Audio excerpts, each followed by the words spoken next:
Alright guys, so for this week you will be working on the transistor circuits, MOSFET circuits and digital circuits. So I discussed this transistor circuits and how to measure the gain this week on Tuesday in the class. I'm gonna go over it again. It's an important topic to show you how to measure the amplification ratio um, of a transistor amplifier or any other amplifier that you want to create. So what we are going to do, we are going to create a circuit, and this is one of the exercises that you will be working on. So let me go ahead and let's see if I find the circuit that we worked on in the class. I can just work on that circuit, otherwise I can work on any other circuit. Yeah, this is the circuit actually that we worked on in the class. So let's go ahead and build the circuit and then simulate it. I'm going to simulate it for both uh, transient analysis and then AC sweep, and we will discuss different things about the circuit and about how to measure the amplification. So let's go ahead and start building it. Let's create a new project. Let's say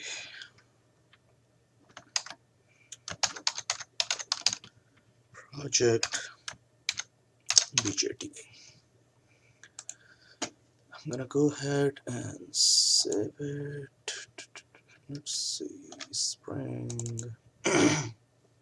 software, and let me just go ahead and save it under lectures and PSpice blank project. Okay. All right. So as I mentioned on Tuesday, and it is also given in the tutorial, that you can get BJT from different libraries, eval library, bipolar library. I used bipolar on Tuesday. Let me just go ahead and use bipolar again.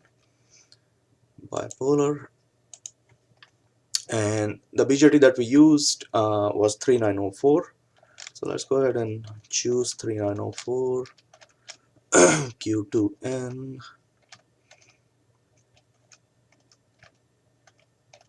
and 3904 right here.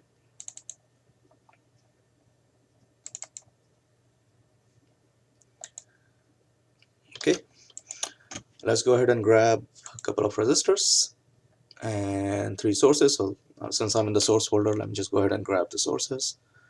We need two sources, a DC source here and a DC source here, and we need a sinusoidal source as well, P sine, that I'm gonna put right here. Move it up a little bit.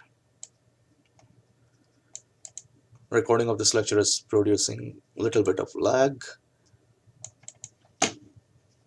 but so far it's okay.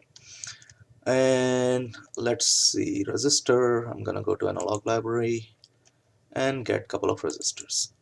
I'm gonna put one base resistor here, I'm gonna put one collector resistor here. Okay, and then we're gonna go ahead and connect all the components.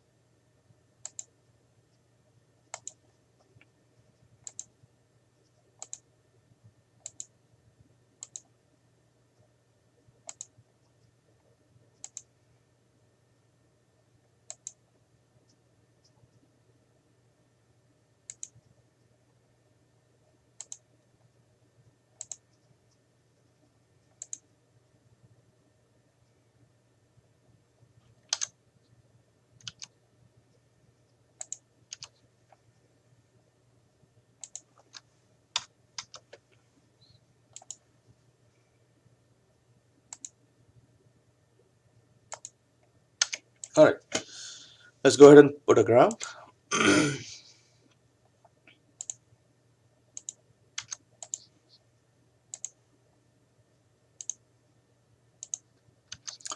And let's change the values of the biasing voltages in the In the circuit diagram that I'm using in the tutorial, this is 5 volt.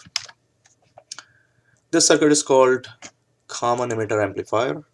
It amplifies the voltage that is applied at the base of the transistor. This is the base of the transistor right here where my mouse is, to collector of the transistor.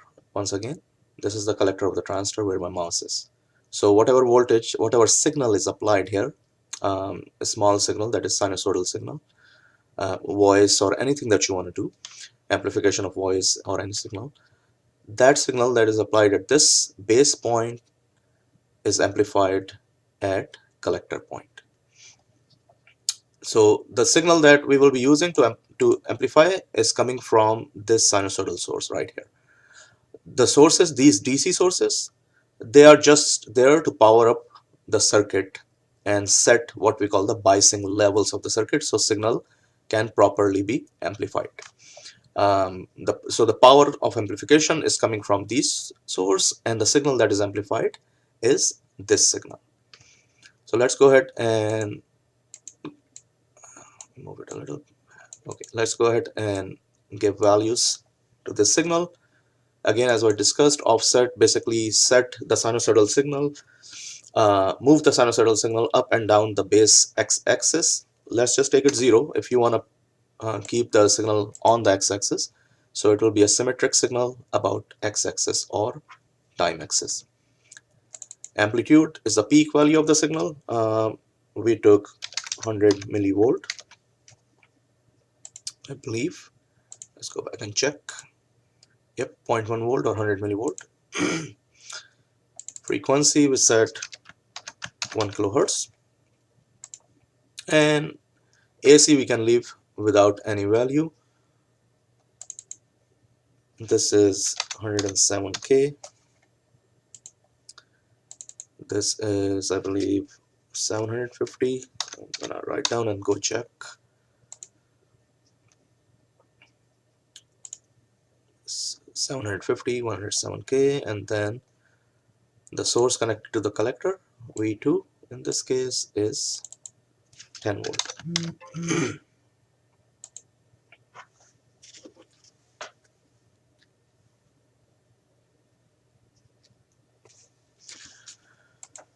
Alright, so the circuit is complete. We're gonna go ahead and simulate the circuit. So let's go ahead and create a simulation profile. Sim1.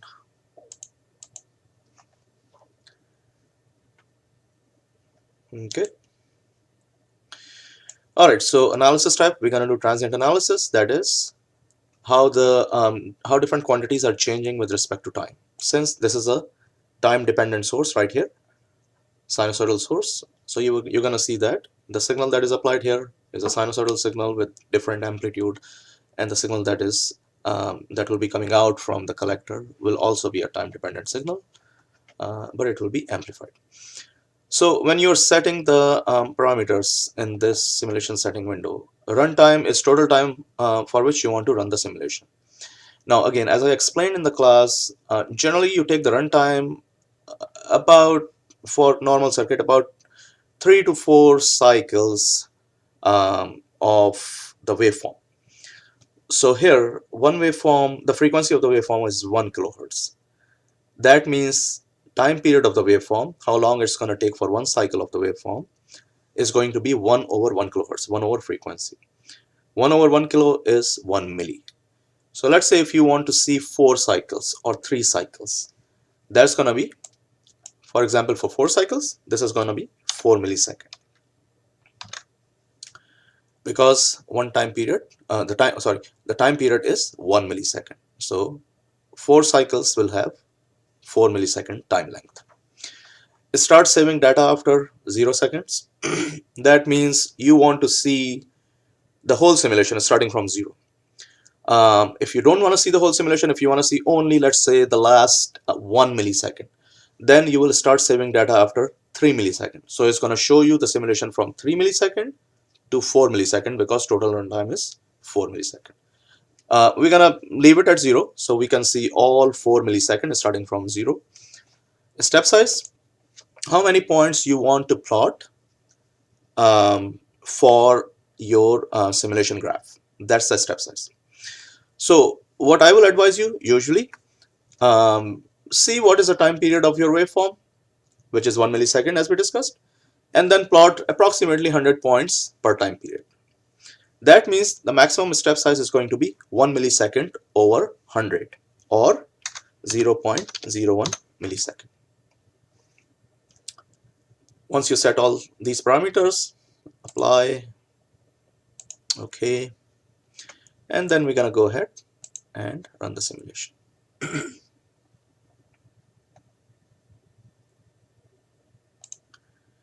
Oops, it looks like oh, why I'm getting an error. Let's look at it.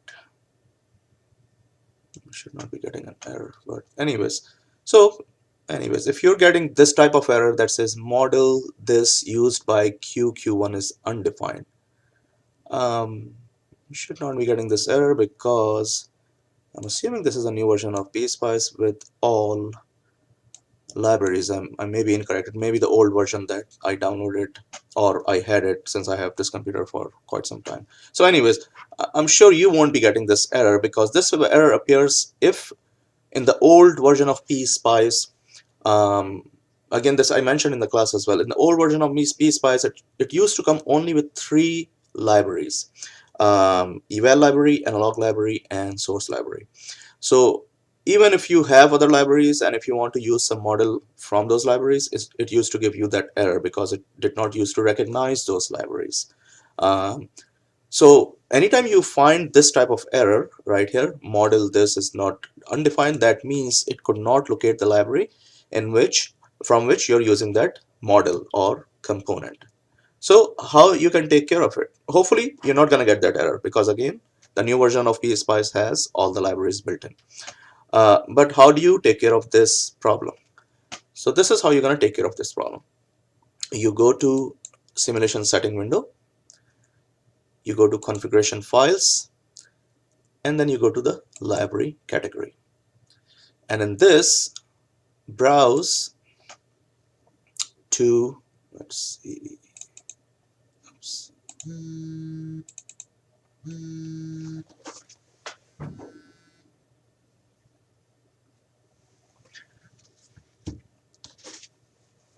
Browse to,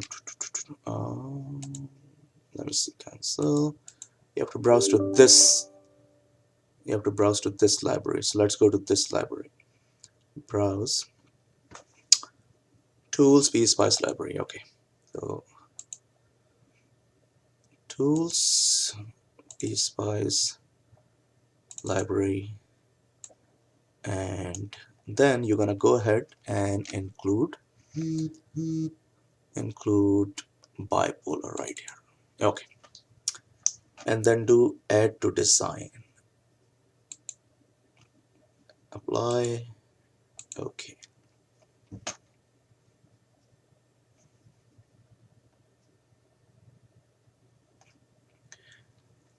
And then let's simulate it again, and as you saw, that solved the problem. So anytime you had that problem that it says a component is missing, make sure add the library and it's gonna solve the problem. But again, hopefully you're not gonna get that problem. I think my PSpice is old. It's not the new one.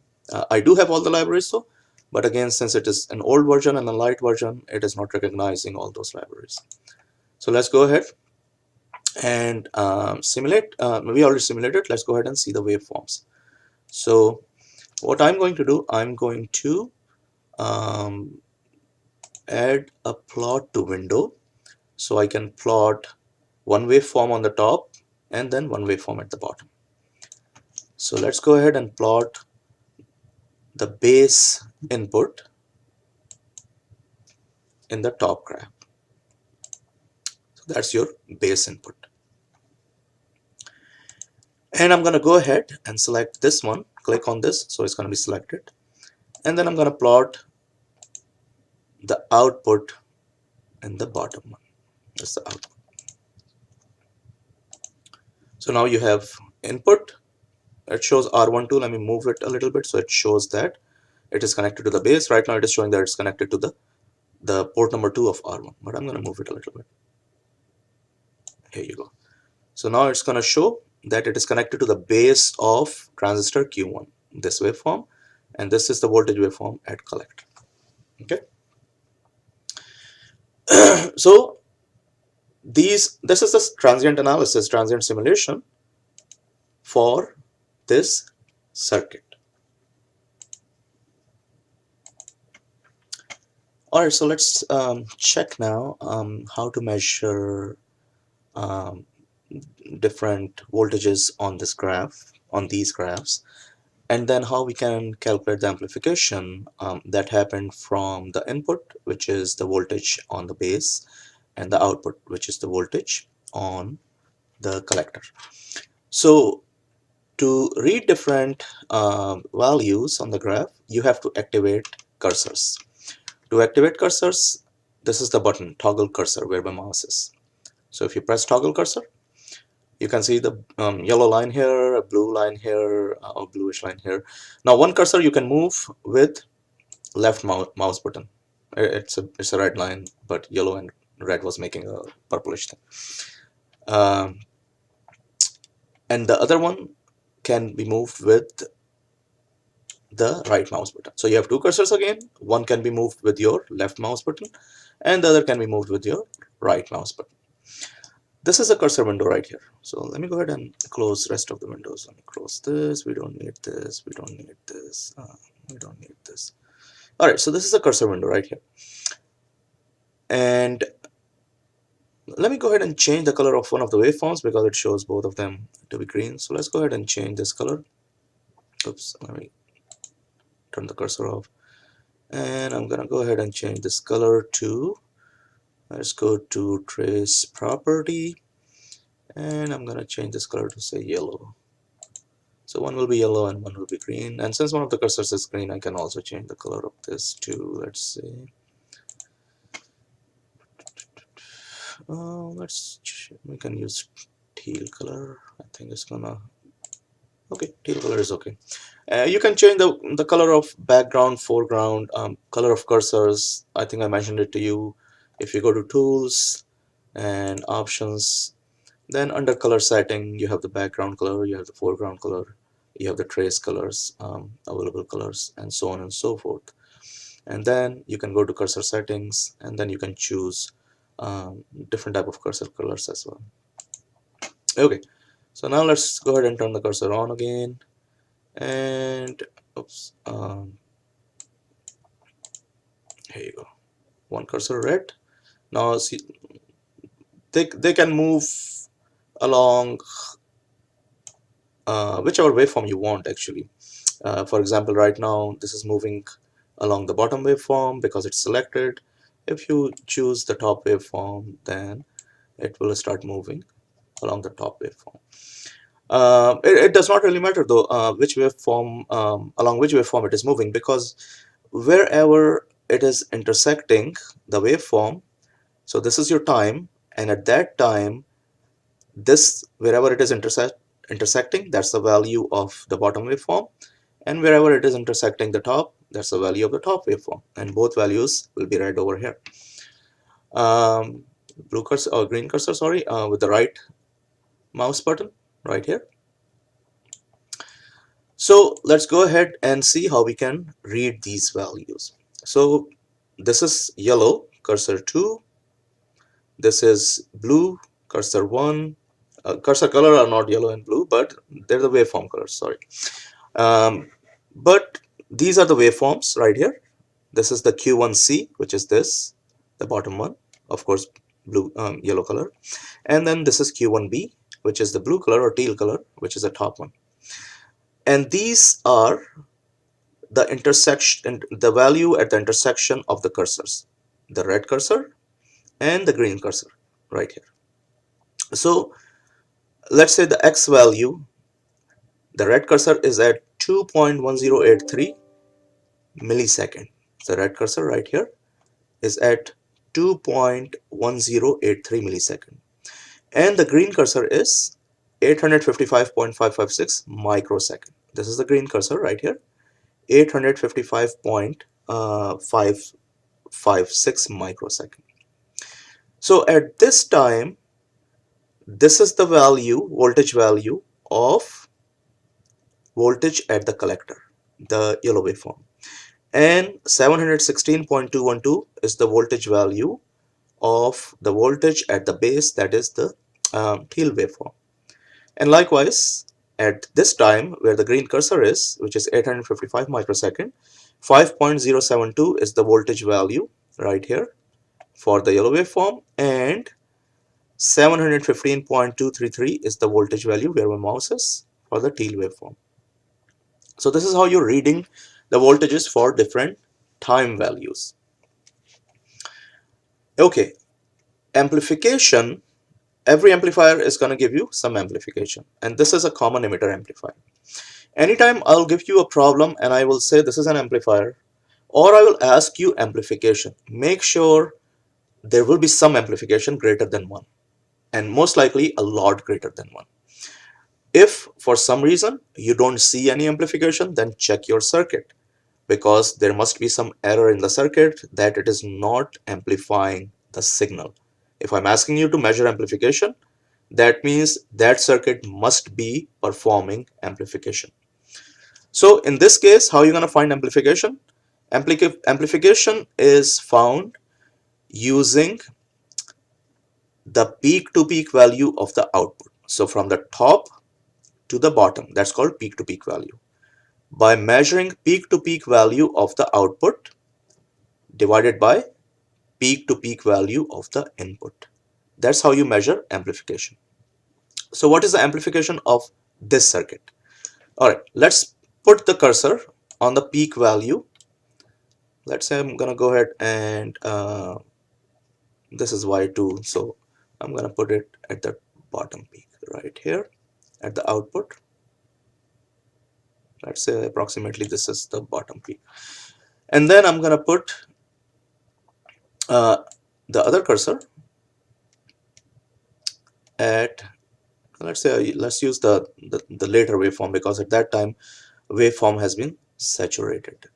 Saturated mean it has or not saturated, sorry, it has become constant between the two limits. Initially it is settling down, but after 2 or 3 cycles it's gonna be moving between the two values, and it's that point is called a steady state point.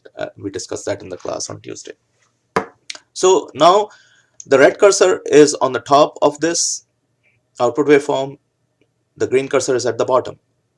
And likewise, again, we discussed this in the class that this circuit is called inverting amplifier. That is, the output is going to be the inverted replica of the input, amplified but inverted replica. So as you can see, when the output is high, input is low, peak, bottom peak. And when the output is at bottom peak, input is at the positive peak or maximum peak. So you can measure both peak to peak actually at the same time for at least this circuit. But for other circuit, if the peaks are happening at different levels, then you can measure the peak to peak value for one waveform first, and then move the cursors again for the second waveform and measure the peak to peak value of the second waveform. So how are you going to measure peak to peak value? Very simple. Y1 minus Y2. So Y1 is at, let's say, the output, the top peak. Y1 is red cursor. Y1 is at the positive peak of the output. Y2 is at the negative peak. So if I look at the yellow waveform, Y1 minus Y2, 505.556. Right, at 505.556. Sorry, that's the time. Sorry, I'm sorry. This is 228.504 millivolt. 228.504 millivolt. Now you only have to take absolute value of peak to peak. Don't worry about the negative sign, because negative sign means that one cursor is at the negative value, the other cursor is a positive, and you are subtracting positive from negative. So it's the relative position of the vector. So do not worry about the negative sign when you're measuring peak to peak value of the voltage. Just consider the absolute value.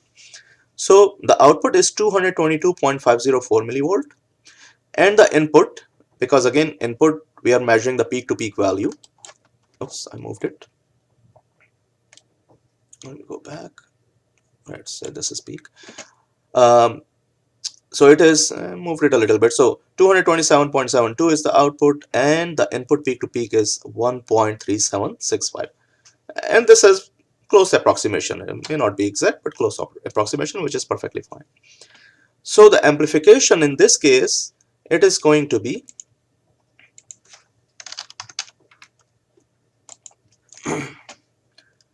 227.727, 227.727 divided by 1.3765, 1.3765. So 165.43. That is the amplification of this circuit. So the output waveform has been amplified 165 times compared to the input waveform. The phase is 180 degrees apart. 180 degrees means when output is maximum, input is minimum, and vice versa. But the amplification level is pretty high, 165 times the input value. Anytime you are reading the value of waveforms, make sure do not forget the prefixes. It is a millivolt, but since it's millivolt both in the numerator and the denominator, I ignored that value. But if one is milli, one is micro, you will have to consider that value, remember that. But in this case, milli is going to cancel each other because one quantity is in the numerator, one is in the denominator. So I just took the numbers 227.72 and 1.376. So this is how you will calculate the amplification of any amplifier, any waveform. So work on that. Let's see if there's a problem based on this. Let's go to the. So exercise 11 is the problem which is based on that. A circuit with BJT 3904. So you have to create this circuit. It's again a common emitter amplifier, but it is a different configuration of common emitter amplifier. You're using only one DC source instead of two DC sources. And in this case, I explained in the class that be very careful about when you put this DC source, careful about the direction of the DC source. The positive side is at the bottom. When you put the source, by default the positive side will be on top, so make sure to rotate it, or just put the source over here because it's the same point. But make sure you rotate that and have have it have its orientation proper, and then you will see good amount of amplification from this circuit. But if you put this source such that negative side is at the bottom, the transistor is not going to turn on, and hence there will be no amplification from this circuit. So this is basically based on the example that I gave you. Let me just also go ahead and discuss this metal oxide semiconductor field effect transistor. This is another type of transistors, and you can read the description a little bit.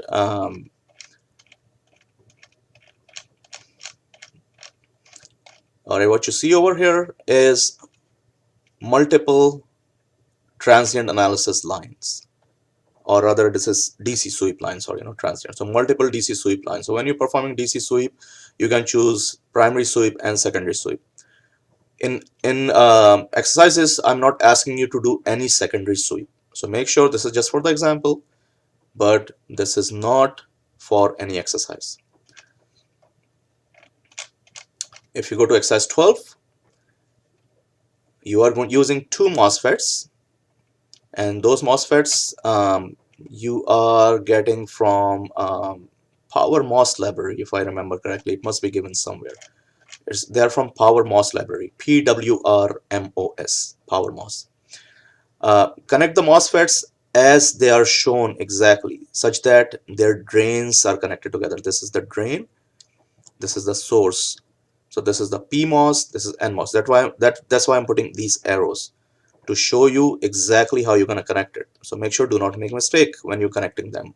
You may have to invert this PMOS. I think the source is at the bottom. When you put it on the screen, the source will be at the bottom. So make sure you invert this.